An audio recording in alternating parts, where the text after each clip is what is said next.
Well, hello there. It is great to see you again, and welcome back to another installment of Path to Abundant Living. I'm your host and moderator, Ryan Ruff, and as always, we have the stars of our show, Mr. Scott Morrison and Matt Nordman of Morrison, Nordman and Associates. They're joining us today for another wealth management related discussion, and I'm excited about today's topic for a few reasons. It's a little different, but we've got you looking inward to kind of identify something within yourself and your own wealth management habits. So hear this out. We all have various personality traits, right? Some of us are introverts, maybe some of us can be extroverts, but did you know that you also have a wealth personality? And it can in fact leave a big impact or footprint on how you manage your wealth, how you spend your wealth. And today that's what we're getting into. We're examining these different high net worth personalities to help you determine which one you are. So that way maybe you can make better decisions, to help bolster your portfolio moving forward. So that being said, let's go ahead and bring the guys out and get today's conversation rolling on these different high net worth personality types. Matt, Scott, good to see you guys. How are we doing this morning? Ryan, great to see you. Professor, good to see you as always. No, good to see you guys. Always good time whenever we get together for another one of these discussions. Fellas, we're talking high net worth personality types. I know you see a lot of these in your regular dealings with clients over at Morrison, Nordman and Associates. So let's dive right in. Scott, let me throw this first one over to you to get the ball rolling. So this idea of having high net worth personalities, this is probably a new idea to many of our, many listeners and viewers out there at the moment. Tell us just generally what we mean by high net worth personality types. Well, this kind of psychology is about understanding the hows and the whys behind your attitudes and your decisions about your money, as well as about who the professionals are that you want to work with.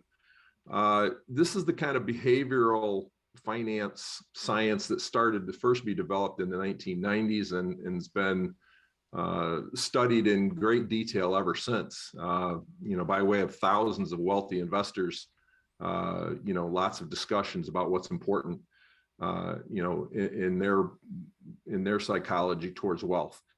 And it's been adopted by a lot of forward-thinking advisors as well and other professions. So knowing that that's the case, it's a good idea to reflect on and understand, what your personal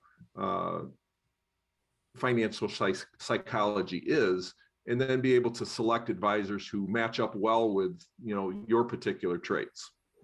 Certainly. I mean, it makes sense to me, Scott. But, one thing that we chat about on this show a lot, guys, is that relationship between, a client and their wealth manager. It's gotta be a successful one. It's gotta be an easy feeling one. Obviously that human element coming into play there.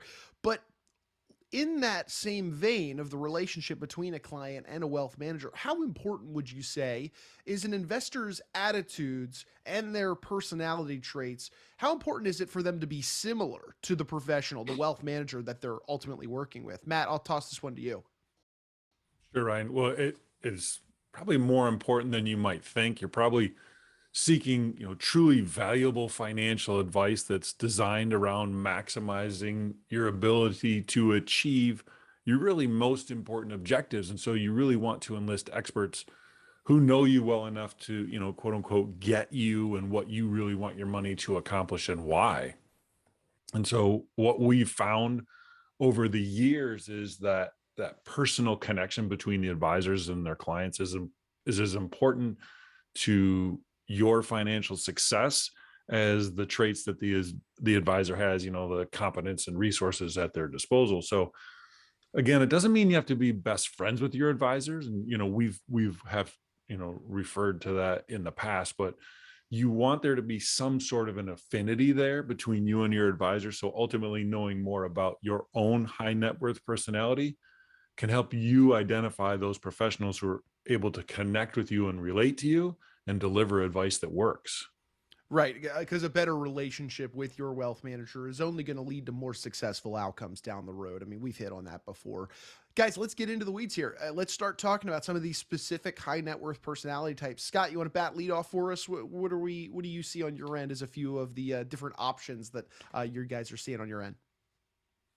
Well, there's several distinct personality types, some more commonly seen than others. My favorite, for example, is the family steward, because I kind of see myself as one. The chief financial investment concern of somebody who's a family steward is one who wants to, as you can imagine, take care of their loved ones. So if you're a family steward, your goals are typically centered around issues like paying for your child's tuition, taking care of your parents, or if you have a special needs child, or passing wealth on to heirs, obviously is right at the top. The family steward is also usually very conservative, or conservative financially by nature, and they want financial advisors who make them feel good about the goal of caring for their family. They want to make sure that that goal for caring for family is protected. Another personality type I think that we see quite often are the independents.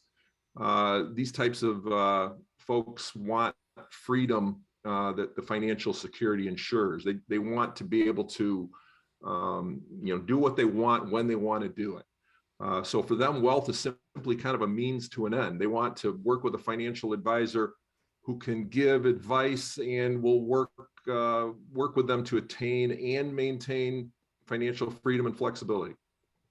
All right, so we've got the family stewards, we've got the independents. Matt, any other personality types that you guys are seeing out there that maybe that are equally as interesting, but some other people might fall into? Oh, very much so. And by the way, I'd like to give a little throwback to you. I don't know if you did that on purpose about opening day, but Scott Batten leadoff, as we just had opening day for Good point. MLB. Very good point. Fantastic. So yeah, some of the other personality types, you look at the investment phobic, and they don't really like investing, and they don't feel comfortable trying to learn all about it. And so really it often stresses them out. And so instead, what they prefer to do is delegate those investment duties to the financial advisor that they trust and who demonstrates that reliability and dedication. The anonymous, they're extremely private investors. They value confidentiality and don't want to disclose their financial information to anyone. They tend to work with only maybe one or two advisors whom they trust deeply. There's two similar personality types, the mogul and the VIP, and moguls seek power, influence, and control. And they tend to view investing as yet another area where they can exercise those things. Now, VIPs, they value prestige. They usually want their investments to help them acquire expensive possessions and gain that social standing, kind of the, hey, see me now. And they prefer to work with firms that everyone knows who they are and kind of carry that maybe a little bit higher level of prestige. And there's also the accumulator, kind of basically what it sounds like. And they want to save more than they spend, live well below their means, and they don't really show outward signs of their affluence. Their goal is capital appreciation, pure and simple. The more money they have, the better and more comfortable that they feel. The gambler, sounds like it is. Investing is all about the excitement and the drama, and of course, performance. So they're most likely to believe that they can and should beat the markets every single year, and they want to work with advisors who are aggressively trying to do that. And then the final type is the innovator, and they love new investment products, strategies, services, trading methods, and they want advisors who are really technically savvy and they're up to speed with their knowledge and approach to investing, and who will offer, kind of the newest and most complex solutions. Now, there's nothing inherently wrong or good or bad about any of these personality types, and each one simply reflects your own core beliefs and your ideas about money and wealth. So, guys, I mean, I count 9 different high net worth personality types there that we just went through. Obviously, each one different from the next. Obviously, our audience right now, they're thinking to themselves which one they fall under. So, can you help us understand maybe how someone, now that we've outlined what, some of these different high net worth personalities are, how someone with one of those high net worth personality types would be well served in working with a wealth manager that shares that outlook? Matt, you mentioned the gambler and how they're always seeking to beat the markets, beat the system, and need a wealth manager feeling that way. Scott, could you elaborate on just how well served somebody would be if they're working with somebody that shares that same, high net worth personality type? Well, of course, it's nice to work with somebody who thinks similar to yourself, right? Or at least someone who knows how to work with your type. But it's more than just a nicety. I mean, working with an advisor who doesn't understand or appreciate your core values could potentially cost you financially. For example, we talked about the mogul. The mogul personality is somebody who's seeking big returns and is probably willing to take substantial risks to meet those, to maximize the probability of obtaining that goal. However, you're not going to be served well if and you'll probably be disappointed by your advisor who favors, more conservative investments. Likewise, if you're a phobic and your advisor constantly wants to talk about the investment process and the gyrations in the market and really likes to get in the weeds, you're going to find, you're having a pretty unsuccessful and unenjoyable ride. That investment experience is just not something you're comfortable with.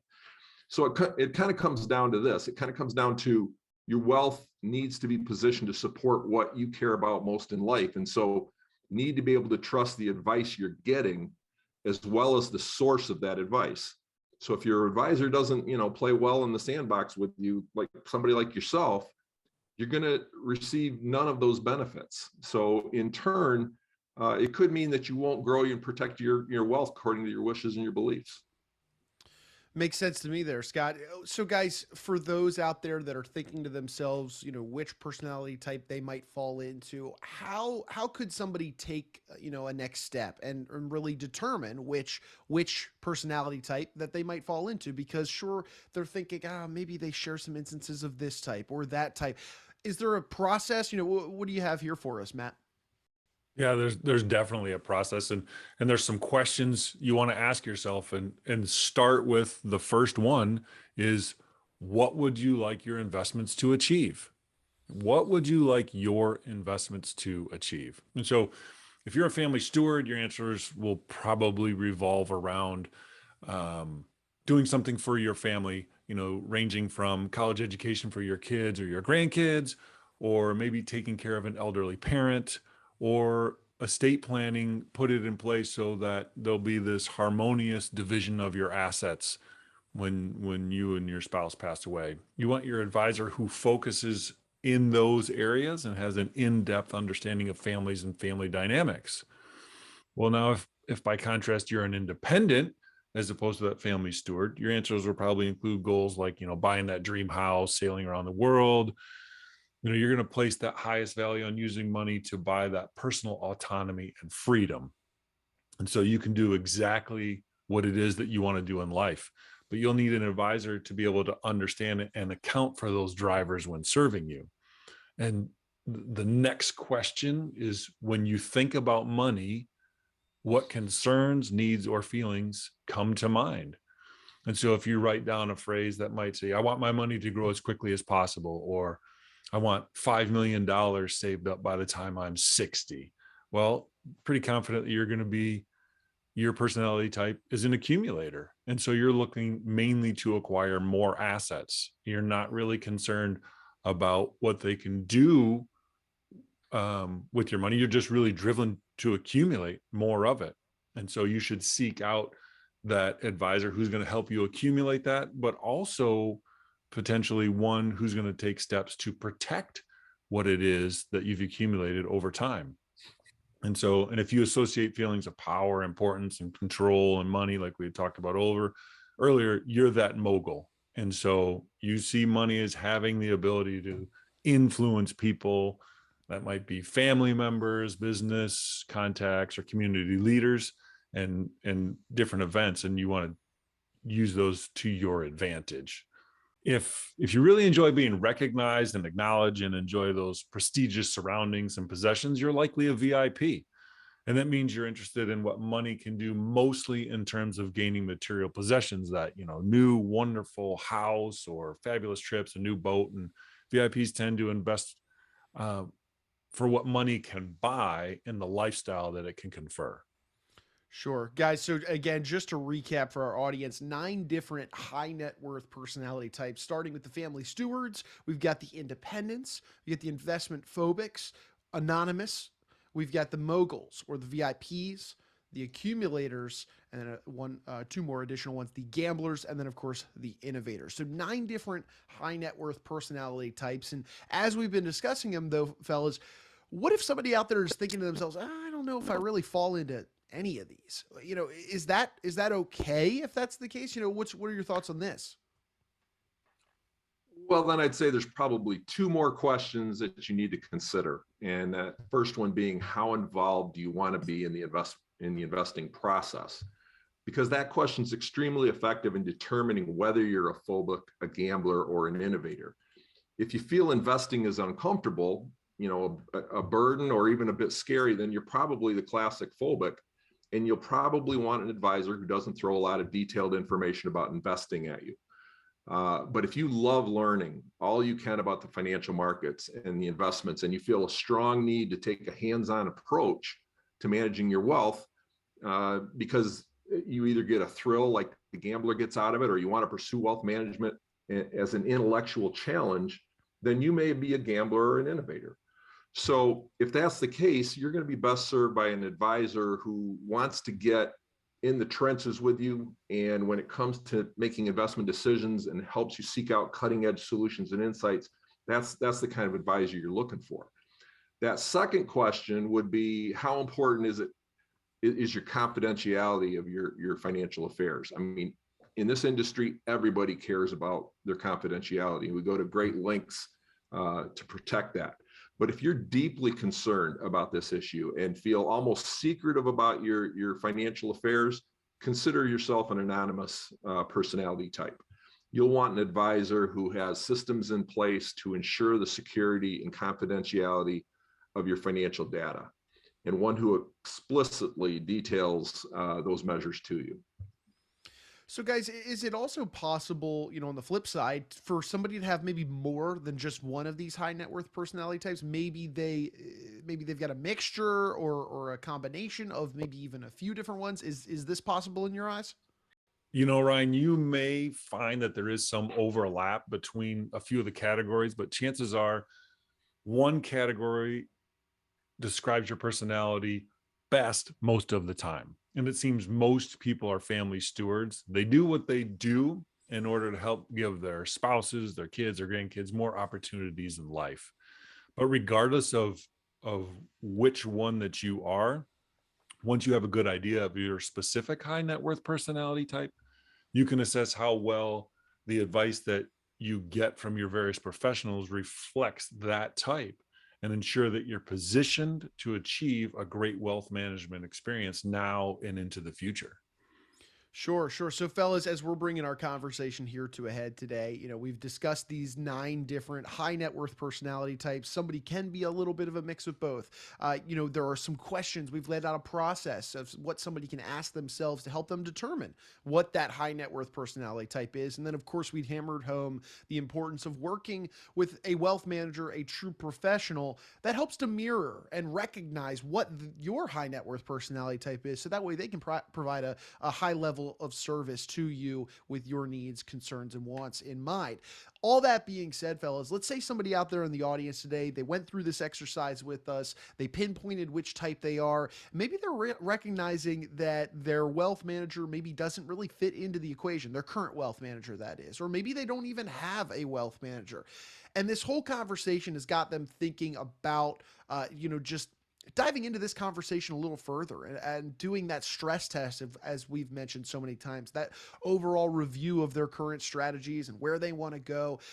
If somebody wanted to reach out to you and your team at Morrison Nordman and Associates and just get a dialogue started and chat with you guys about them, themselves, and of course what the future looks like, what would be the best way they could go ahead and get in touch with you guys?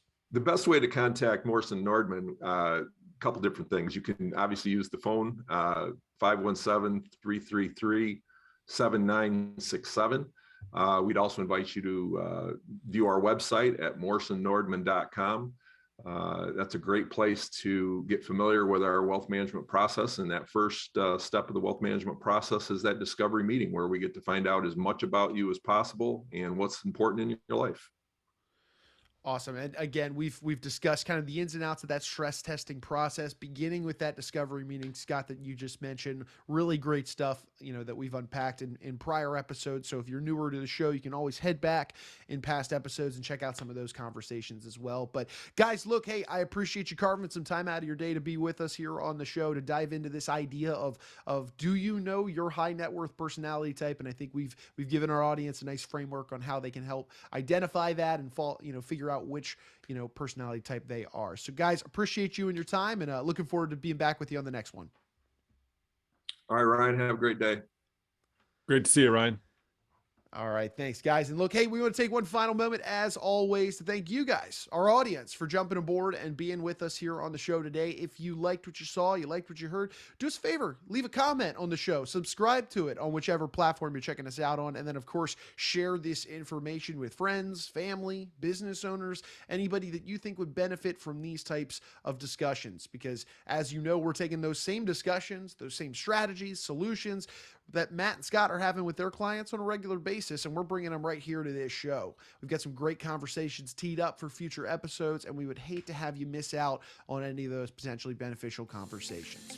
So for Matt, for Scott, I'm Ryan Ruff. We're going to go ahead and say so long, but we appreciate you being with us one final time here on today's episode of Path to Abundant Living.